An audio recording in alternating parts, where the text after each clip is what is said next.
Okay, welcome back to the BSN. Sorry about the scenery, is a bit different this time, but you know, it's a busy household. People. It's the World Cup. People are watching football in different rooms, so I don't watch football. Remember, a lot of that stuff.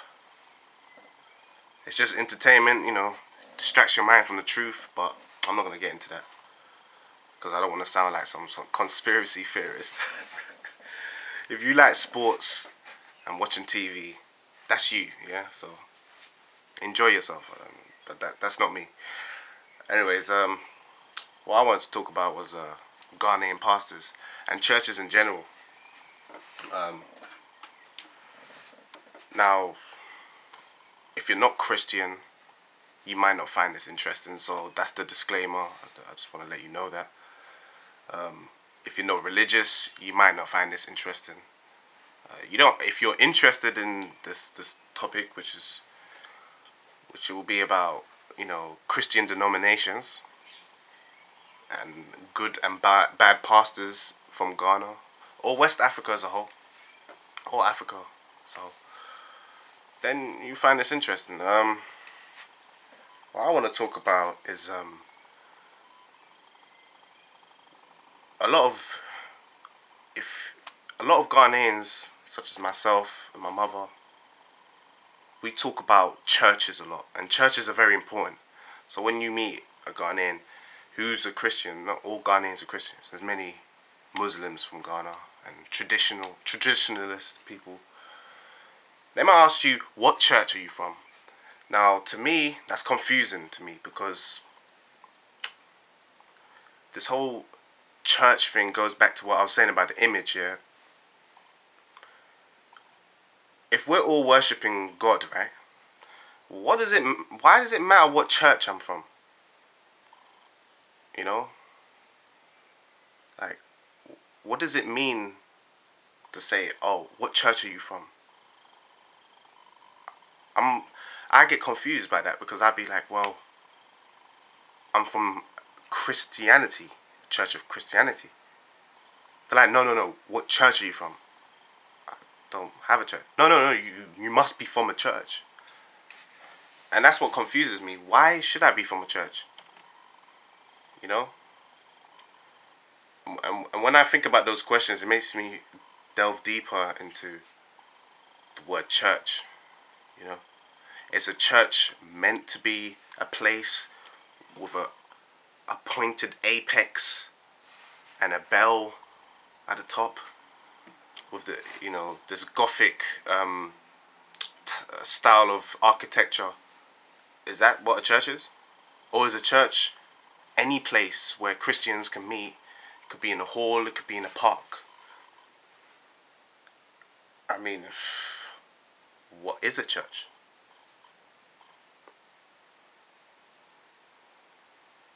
What is a church? Where in the Bible does it say you have to go to church?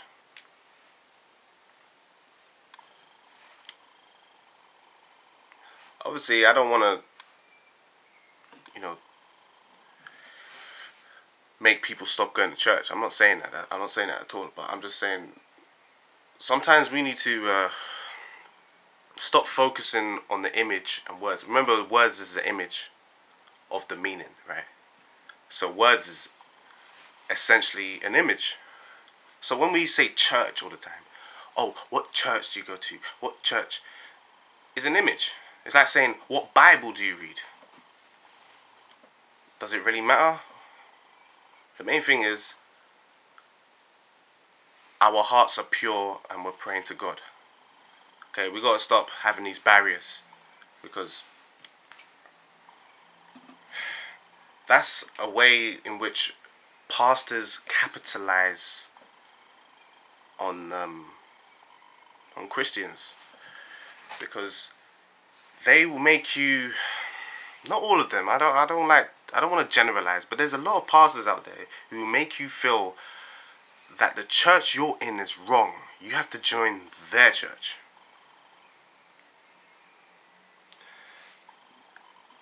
That's my example of I can't say a bad pastor, because even a good pastor would want you to come to his church. But a good pastor would essentially, he'd tell you don't have to go to his church. It's more about you asking for forgiveness and learning how to pray. I get suspicious of pastors who come up to me and they're convincing me, giving me different reasons to come to the church. Like, oh, this pastor can do miracles. Well, so what? Evil people can do miracles. It's easy. You know? I mean, before Christianity and Islam came to Ghana, what was we doing? As Akan people, we believed in this thing called Inyami. We still do. We use that for the word God, Nyankopon.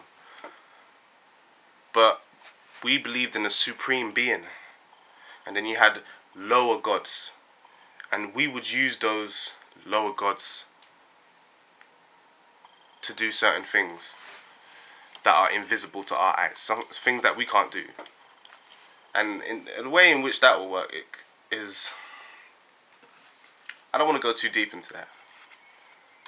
But the way in which it works is, those little gods are like jinns. Sort of like how jinns are to the Islam faith. They're certain beings that live in a higher dimension. We can't see them. They don't live in our world. We live amongst each other, but we don't coincide with the same parameters. For example, we rely on our eyes to see things. They're invisible. They don't. I don't know what they. It depends if you believe in it. I don't want to go too far into it, but that's what we believed in before Islam and Christianity came into it. A lot of these pastors, a lot of the bad pastors, not the good pastors. You got a lot of good pastors out there who they're genuine, and a lot of these good pastors they're not extraordinary. A lot of these good pastors, they don't have these miracles. They're just really good at teaching. And those are the ones to look out for. The ones who, they don't really want much. They don't want money. They just dedicate their life to helping people and teaching people. And a lot of the bad pastors, they're very clever in the sense that they'll make it seem like they don't want anything. You understand? But remember, in a lot of these white magic and black magic and these dark arts, you have this thing called charming, you know? And if we go back to what I said about the image, because the image can blind you, they will use Christianity as a cover behind the black magic. So it looks like it's a miracle from God, but what they're doing is they're using black magic or white magic and then saying, oh, it come from angels, oh, it came from God, it came from Jesus. It's very, very easy to fall for that. And I feel sorry for so many Africans who fall for it. I fell for it many years of my life. I might still be falling for it. You never know. You never know. But I've learnt my lessons. We've been with many, many, many pastors that you later find out are not who they claim to be. It's like, for example, let's just go back to the whole church thing. Church is just an image, right? Now, in the Bible it says you should honor the Sabbath, right? Meaning you should not work on that day.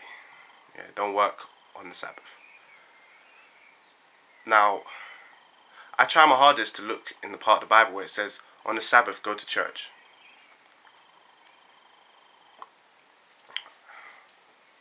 I'm not saying don't go to church, but I don't see the part of the Bible where it says, on the Sabbath, you must go to church.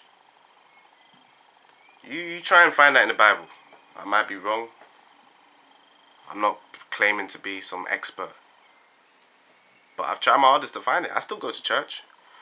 I think the main thing as a Christian is you got to learn how to pray. And a lot of these bad pastors, not the good pastors would teach you how to pray. Because that's the main thing. It's about your relationship to God. Okay? You don't need a pastor or a priest to get you to God. You need your own belief and repentance to get to God. That's why I don't rely on pastors. I don't care what miracle you can do. It's about, how is my relationship with God? Only you can help yourself. Actually, no, that's not right. Only you can let God help you, yeah. It's up to you. Now, I'm not a preacher. Far from that. I'm a sinner just like everyone else. And the good pastors will tell you that. They're sinners themselves. They do certain things. Because they're men. They're men. I don't care who you are. How good you are. They're men. Okay? I know I'm rambling on. I'm talking about many points. But I'm not bringing it into one message. It's hard to, because it's a very big topic, to be honest. But let me go back to what I don't like about this whole church business is, it shouldn't matter what church I go to. There shouldn't be, in my opinion, there shouldn't be no Catholicism, Baptist church, Lutheranism, that. It should just be one Christian church. That's one thing I never understood when I grew up.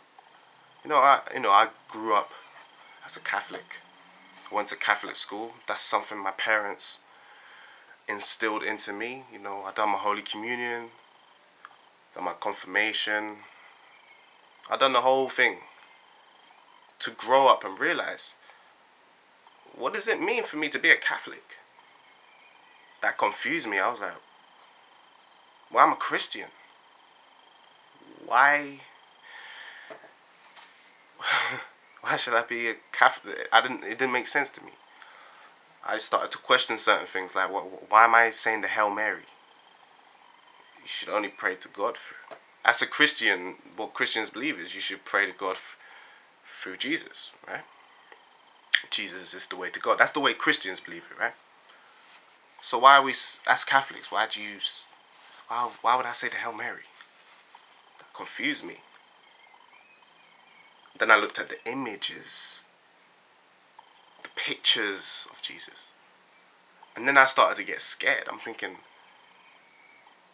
these images might lead to something that isn't God.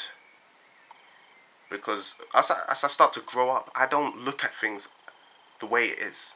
I examine things. I don't want to just look at a cat and be like, oh, what a nice cat. That cat could be possessed. That could be infected. How do you know? You don't. That's why I always talk about image. Every word you mention is an image of a meaning. Okay? It's made up. Just like the camera. You look at it and you name it. Just like if you paint a picture of it, it's the same way if you write a word for that object. It's like painting a picture of it, but in different symbols, using the Latin. I think it's called the Latin alphabet. Could be wrong. I think it's the Latin alphabet. What I mean is, it confused me, all these different divisions between churches, and essentially, I feel pastors are capitalizing on this. A real pastor should tell you that. you have to pray and fast yourself. You need to read the Bible yourself. You need to understand your religion more. Not about you should come to church. You should give money to so and so. Put money in the collection. Blah blah blah. I could be wrong. I don't want people commenting and, you know, leaving hateful comments, but this is my opinion. But I use logic for things I say. Okay? Let me ask a question. What's the difference between praying to God in a Baptist church and praying to God in a Catholic church?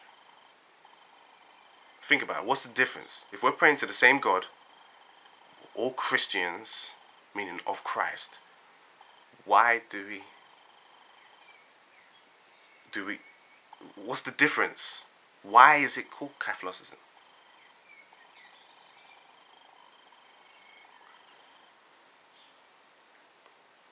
And then when you study deeper into each denomination, you realize, you see the differences, and then you realize the differences have nothing to do with God.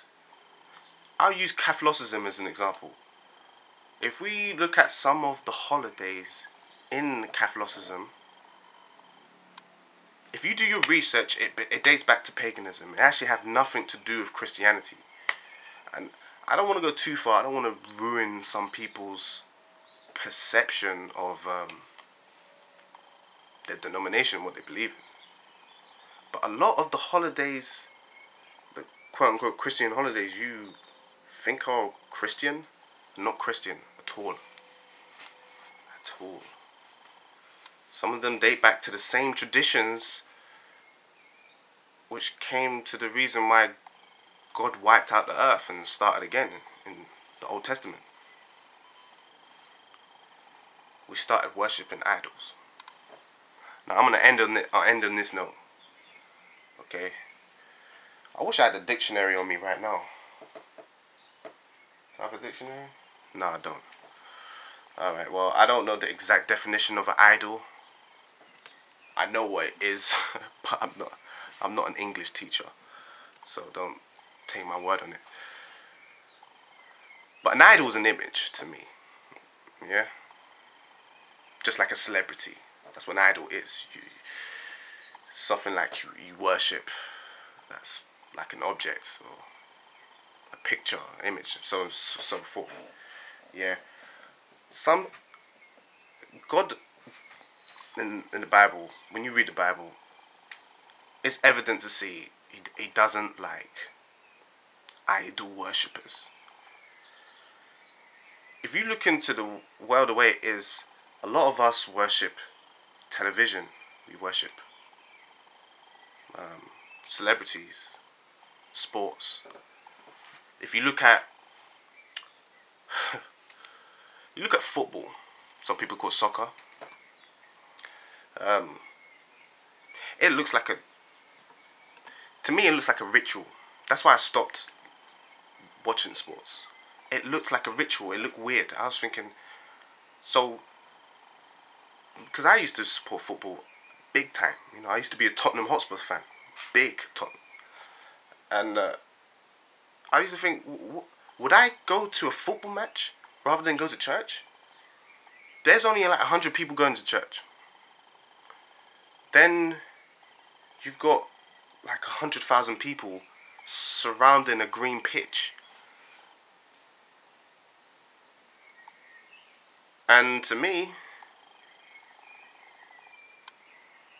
looks a bit ritualistic when you think about it. But that's a bit of a radical view. So don't be too harsh on me on that one.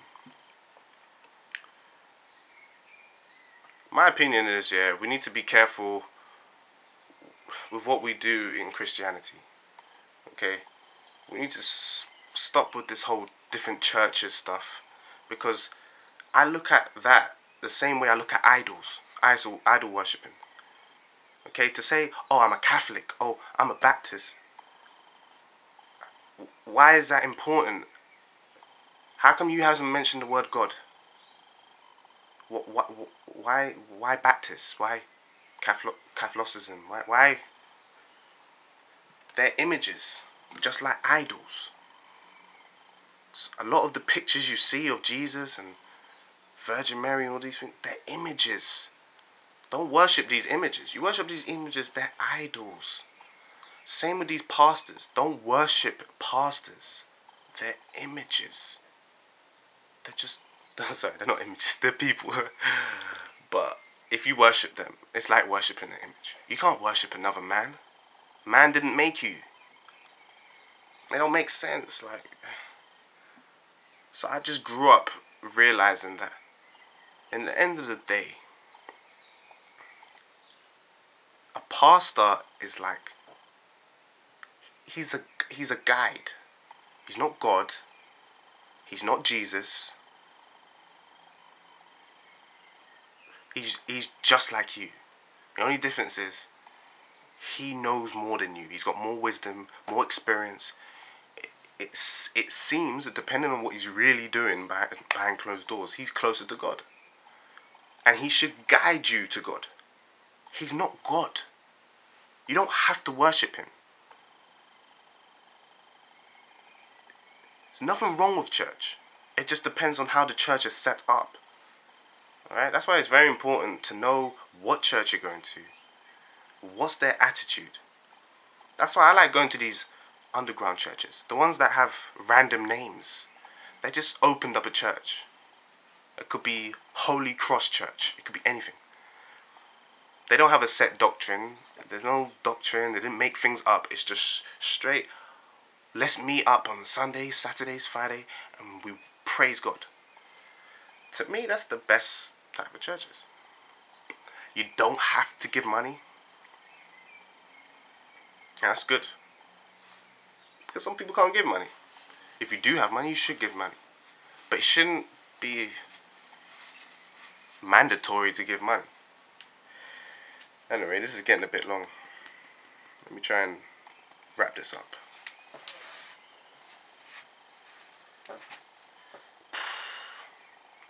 What I'm trying to say is, there's a lot of good pastors out there, And if you believe in the Bible and stuff, in the New Testament, I can't remember where it says it in the New Testament, but it's after the Gospels. It says test the spirits. And I've made that mistake myself. I didn't test the spirits. Every man has a spirit, right? So we've let a lot of pastors into our life to find out that they're evil. They're not who they claim to be. It's very easy for you to be doing voodoo and then use the image of Christianity or Islam to fool the people to get their money. It's easy. You're not going to get struck down by thunder. You might die and go to hell, but you're not going to get struck down by thunder. Anyone can do it. You can do it. So don't think for a second your pastor couldn't be... Oh, no, not my pastor. He's perfect. How is he perfect? He's human. No one can be perfect. No one.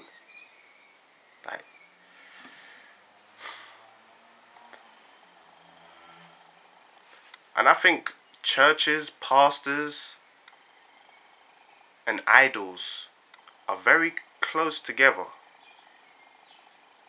Remember, they're words. And God is beyond a word. I know God says, I am the word. John chapter 1 verse 1. I know what it says. But I'm talking about the word. The word, not the word. The actual word. Sorry if I'm confusing you. I mean the image of the word, Just stop thinking about those images. Just think about God. There's no image of God. You don't know what God looks like. You don't know what Jesus looks like. Fact. Don't imagine it. You don't know what Virgin Mary looks like. So when you see a picture of her, don't be worshipping the image. When you have a cross in your hand, that's an object. Rosary beads, as an object. Jesus beads, as an object. Don't you know that people in voodoo use objects to put spells in it. Seriously, learn about your past, especially if you're African. You know what? Not even African. Even Japanese people, even English people. Before Christianity came here by the Romans, what do you think we was doing? What do you think we was doing? I'm not going to get too deep into that. What I'm saying is, yeah, do more research. Because what you've been taught about Christianity may just be is the image. And the substance, you have to find the substance yourself. Don't rely on anyone to find the substance. Now, if you disagree, you disagree. I hope you enjoyed.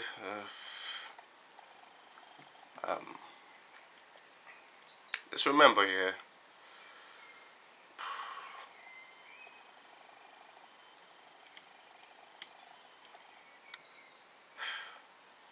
just realize, yeah, that there's a lot of things in this world, yeah, that's invisible to our senses, yeah, and we're gonna get destroyed by them. A lot of us, we're destroying ourselves,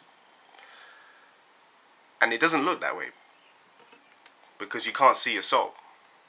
You can only see your body, and you look at your body, you think nothing's happening to me.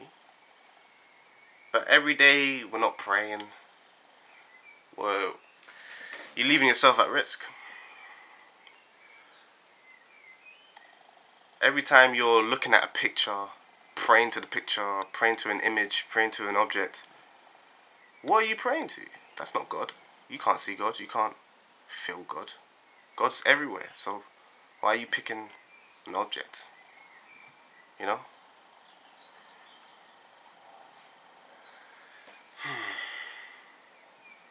Anyway, I'll let you think about that. If you disagree, please comment. I'm up for discussion.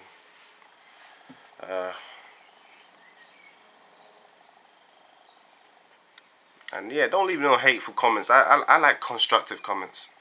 You know? I like to debate about things, you know? I like to learn about things. I'm going to end on this note. Research your religious festivals. Where did they really come from? How about you research Christmas? Research Easter. Yeah, research it. And then come back to me and tell me where they really come from. Christianity or traditional earth beliefs. And remember, this is the devil's playground. So when I say earth beliefs, I'm essentially talking about Satan. So remember, if it's not about God and it's about image, it's most likely from Satan. I'm just being real. There's millions of Ghanaians getting tricked every day. Millions of Nigerians, Congolese, millions getting fooled every day. I might be getting fooled right now. But that's why I pray to test every spirit that I come across, because you can't trust no one. You shouldn't even trust me. Only trust God.